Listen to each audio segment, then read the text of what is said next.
Iran ও Israel যুক্তরাষ্ট্রের মধ্যে চলমান যুদ্ধের প্রভাবে মধ্যপ্রাচ্যের আকাশপথে নজিরবিহীন অস্থিরতা তৈরি হয়েছে।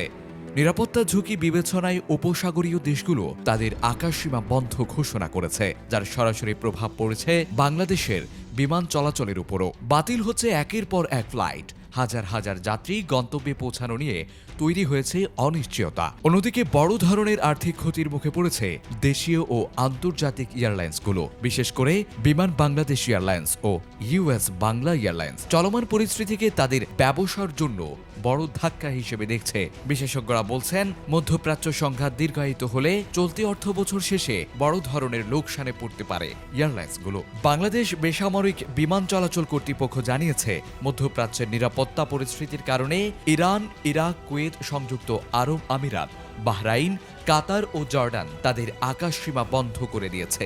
এর ফলে ঢাকা থেকে এসব দেশের রুটে ধারাবাহিকভাবে ফ্লাইট বাতিল করা হচ্ছে।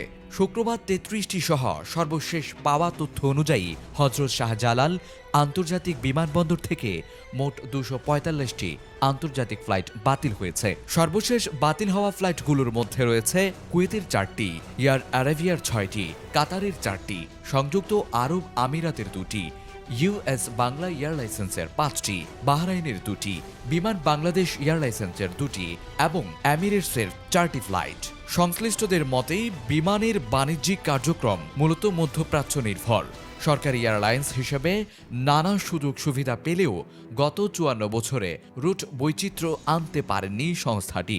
এখনও অভিবাসী শ্রমিক নির্ভর মধ্যপ্রাচ্যের বাজারের উপরই নির্ভরশীল বিমান। ফলে বর্তমান পরিস্থিতিতে মধ্যপ্রাচ্যের প্রতি এই অতি নির্ভরতা সংস্থাটির জন্য বড় ঝুঁকিতে পরিণত হয়েছে। বিমান বাংলাদেশ এয়ারলাইন্স ২০২৪-২৫ অর্থ বছরে প্রায় ৩৪ লাখ যাত্রী পরিবহন করেছে এবং কার্গো পরিবহন করেছে ৪৩,৯১৮ টন। এই অর্থ বছরে সংস্থাটি ৯৩৭ কোটি টাকা অনিরক্ষিত মুনাফা অর্জন করে। তবে বিমানের মুনাফার বড় একটি অংশ আসে মধ্যপ্রাচ্যে শ্রমিক ও হজ যাত্রী পরিবহন থেকে।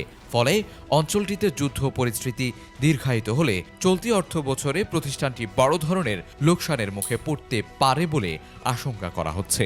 সাধারণত রমজান ও ঈদকে কেন্দ্র করে মধ্যপ্রাচ্য থেকে হাজার হাজার প্রবাসী দেশে ফেরেন।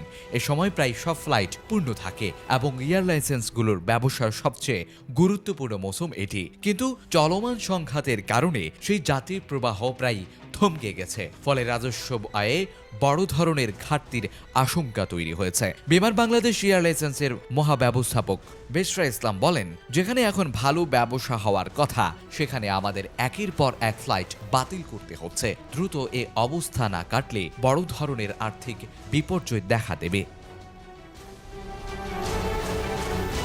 Desk report, news Times.